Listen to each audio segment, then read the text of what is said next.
করে দুটো ভাত খাইতে পারি সে ব্যবস্থা যেন ডিসি মহোদয় করে। এই বলে আমার বক্তব্য শেষ করছি। আসসালামু আলাইকুম। অন্য কিছু নাই, শুধু নিজেদের কর্মক্ষেত্রে ফিরে যাওয়ার কষ্ট। এই রৌদ্রের ভিতরে সাধারণ মানুষ কোনো কারণে দাঁড়ায় না।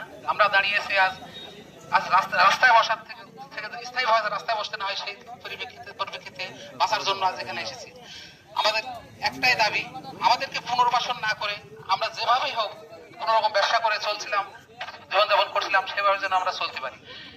আমাদের উন্নয়নের সাথে কোনো বাধা নাই, কোনো আক্ষেপ নাই, উন্নয়ন হোক, কিন্তু আপনি যে রাস্তার উন্নয়ন করবেন সেই রাস্তার মাথা যেখানে 30 ফিট, আমরা যেখানে আছি সেখানে আছে 50 ফিট, যে আপনার দুই ধার দিয়ে রাস্তা ড্রেন সম্পূর্ণ কাজ সমাধান করার পরেও ব্যবসায়ীরা সুন্দরভাবে ইয়ে করতে পারে। আমরা বলি নাই যে আমাদেরকে যে অবস্থানে আছি 10 ফিট 12 ফিট নিয়ে সেই অবস্থানে রাখেন, আমরা বলছি আমাদেরকে অর্ধেক দেন অথবা উন্নত পুনর্বাসন ব্যবস্থা করেন, তারপরে আপনার দোকানগুলো ভাঙেন, সমস্যা নাই।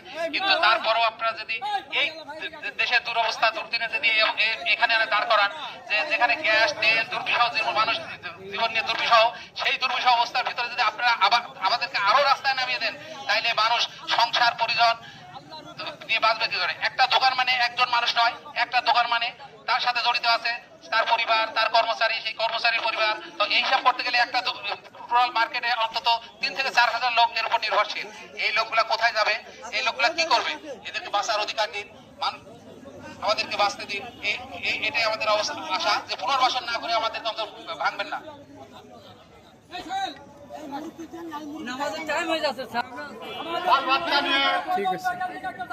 আমরা যে রোদের ভিতরে দাঁড়িয়ে আছি, মাননীয় জেলা প্রশাসক মহোদয়ের দৃষ্টি আকর্ষণ করছি, আপনি আমাদের পুনর্বাসন না করে আপনারা কোনো ডিসিশন নিয়েন না। আমরা উন্নয়নের বিরুদ্ধে না, উন্নয়ন হোক আমরাও চাই। আমাদের যে 200-300 দোকান, 250-300 দোকান, এর ভিতরে আরো কর্মচারী আছে। আমরা সন্তান পরিজন নিয়ে কোনো মতে চলছি। আমাদের পুনর্বাসন করেন, তারপরে আপনারা উন্নয়ন করেন, কোনো ব্যাপার না, আমরা সহযোগিতা করব। তার আগে আমাদের পুনর্বাসন করেন। আমরা মাননীয় জেলা প্রশাসক মহোদয় দৃষ্টি আকর্ষণ করছি, আমরা সাধারণ মানুষ 40 থেকে 45 বছর ধরে আপনারা কেউ কোনো দোকানে আমাদের পুনর্বাসন না করা পর্যন্ত কোনো কিছু হাত দিবেন না।